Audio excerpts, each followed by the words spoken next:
Coming up on this week's Falcon Fever, women's tennis is in full swing. We'll tell you how their 2013 season is shaping up. And CBS showed up at a packed house for a men's basketball game. The women's team had a rough go against Clayton State. The Falcons were behind only 10 until a fight broke out between players that ended the momentum. Plus, we join the baseball team back on the diamond and talk with Will Fulmer. And the Zooperstars return to Montevallo. Falcon Fever starts now.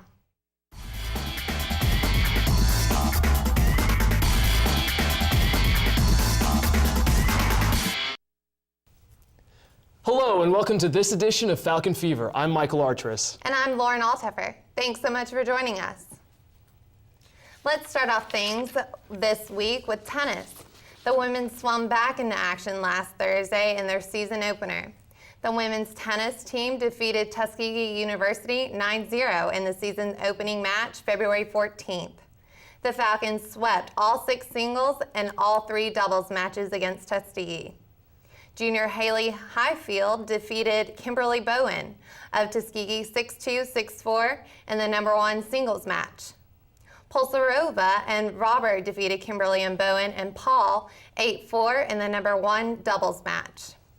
The women then fell on the road at USC Aikens 5-4 in the opening Peach Belt Conference match February 16th. The Falcons won 4 singles matches against the Pacers. Freshman Allison Hollowell defeated Julia Aruda of USC Aiken 6-1, 5-4, 6-0 in the #3 singles match. The women stayed on the road to challenge Lander University February 17th. The women lost the matchup 6-3. The Falcons won 2 singles matches and 1 doubles match against Lander. Nikki Polsarova defeated Caroline Lainez of Lander University 6-2, 6-2 in the #1 singles match. The University of Montevallo women's team came home only to fall short of the visitors of University of West Alabama 5-4 in a non-conference match February 19th. The Falcons won 3 singles matches and 1 doubles match against the Tigers. Sophomore Anais Robert defeated Danis Popova 7-5, 6-5 in the #4 singles match. The Falcons return to action Sunday, February 24th with a pair of non-conference matches in Atlanta, Georgia. Montevallo will face Clark Atlanta and then face the University of West Georgia in the very same day. UM women's golf team took to the links to start the second half of the season. The team finished 4th in the Ann Rhodes Invitational held on the Robert Trent Jones course. Freshman Morgan Natal had a great outing, finishing tied for 6th in the individual standings, earning her own spot on the all-tournament team. The Falcons are back on the course for the Lady Cougar Collegiate Classic on February 25th and 26th, and then again on March 11th and 12th for West Georgia Invitational. Switching gears from putting the green to the baseball diamond. Baseball season is back in full swing here at Montevallo, and the men are striving to make this year the best yet. Falcon Fever's Sydney Fields joins us with a look on how the team is doing. Thanks, Lauren. On February 16th and 17th, the Falcons hosted PBC opponent Georgia Southwestern. In Game 1, the Falcons started off strong, pulling away with a 7-0 win. The game was scoreless until the 6th and 7th inning when the Falcons blew the score wide open. Senior Michael Shreves pitched a great game, allowing only 4 hits and totaling 9 strikeouts. The second game of the day was quite different. Montevallo allowed a run in the first inning and tied the game at 1 later in the third, but Georgia Southwestern scored a home run in the 4th that Montevallo could not answer, falling 3-1. On Saturday, the teams faced off once again to close out the series. The Falcons started quickly, jumping to a 3-1 lead in the first inning, thanks to a 3 home run from sophomore Vinny Rodriguez, and never looked back, taking the game 13-3. Junior Edward Bransima earned the win from the plate for the Falcons, allowing just 4 hits and tallying 6 strikeouts. I had a chance to catch up with second baseman Will Fulmer to talk about the team this season. Will, what made you choose Montevallo? I chose Montevallo probably mostly because of the coaches.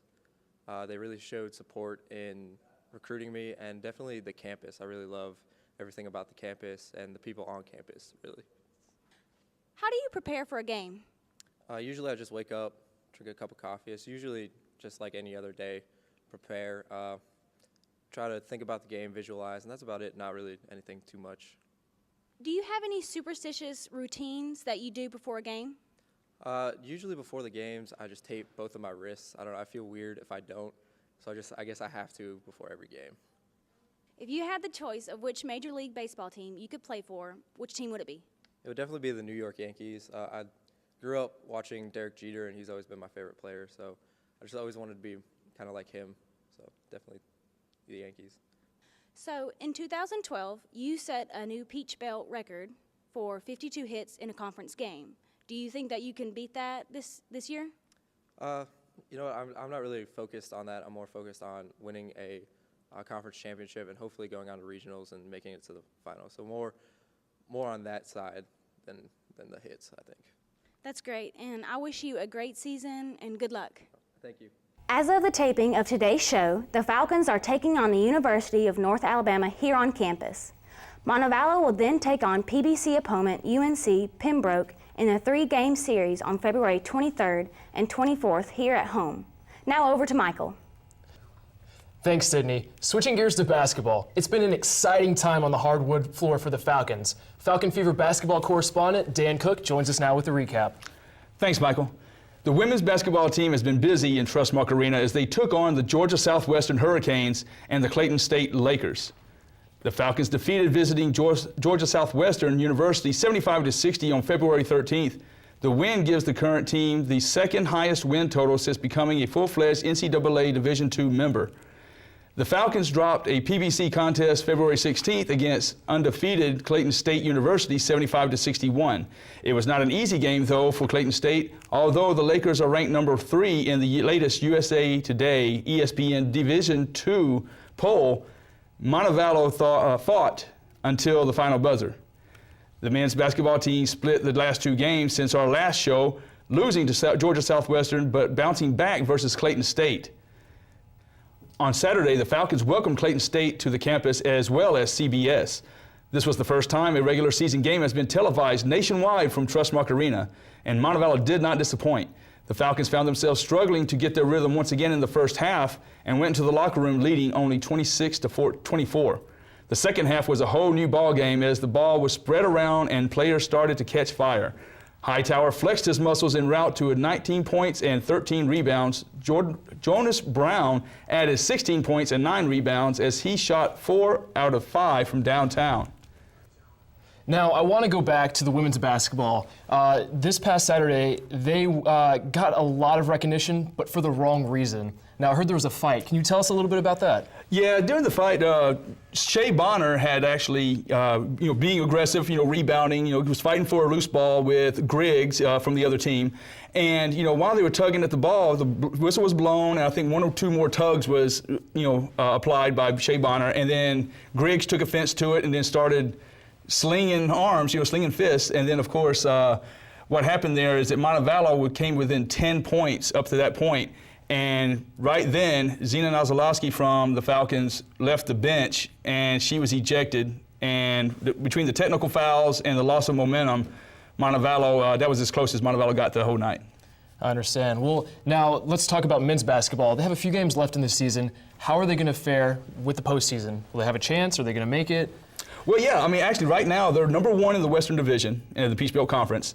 They're going to Georgia College coming up, who has a losing record. They're one of the lowest teams in the conference.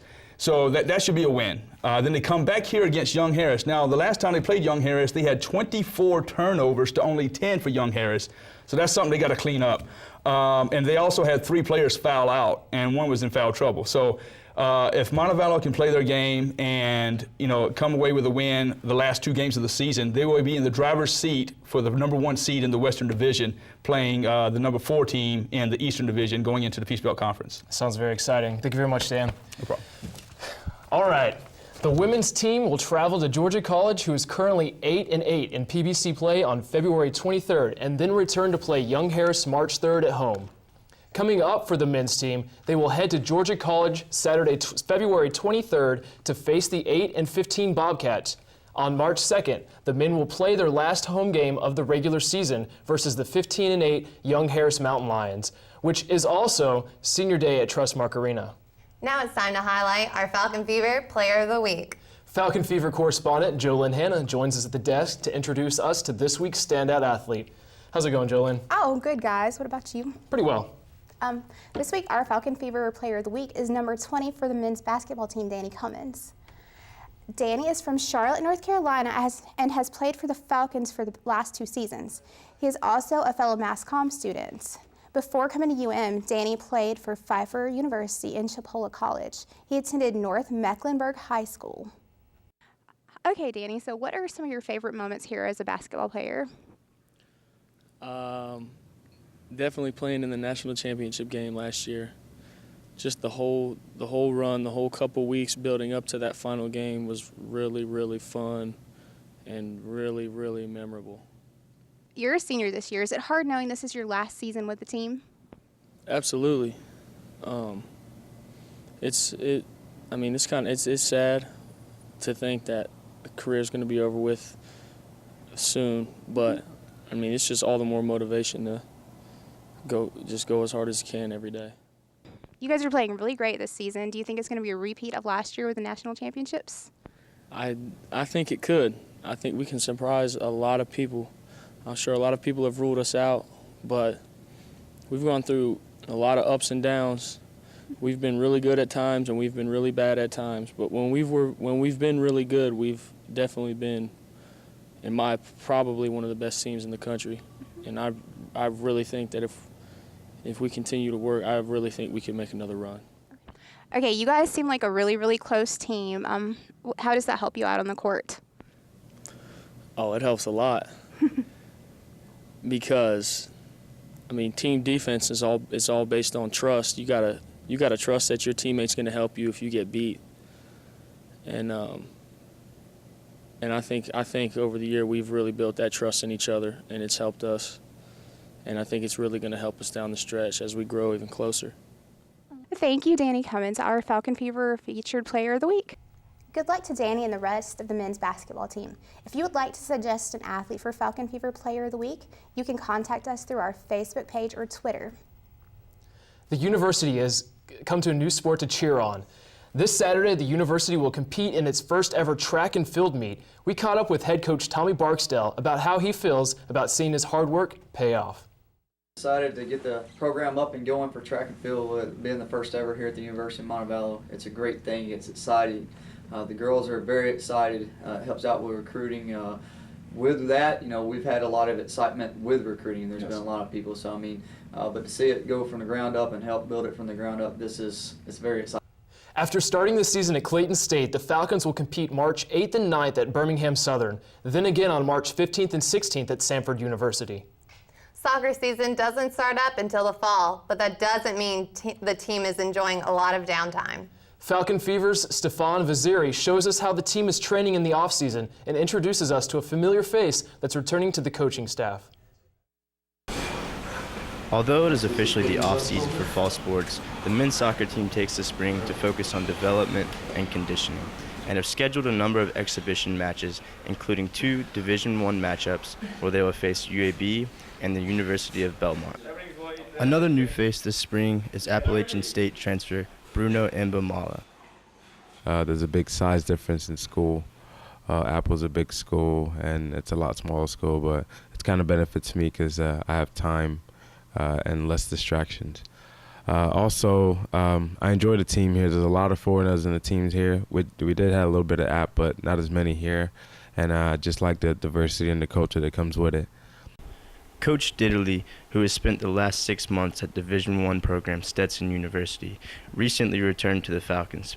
The decision to leave was I always wanted to experience what Division I level was. By level, I mean caliber of play, how much money is spent at it. I never played, I played Division II, so I didn't have a real good taste of it. And I wanted to see just really what it was and what the demand was.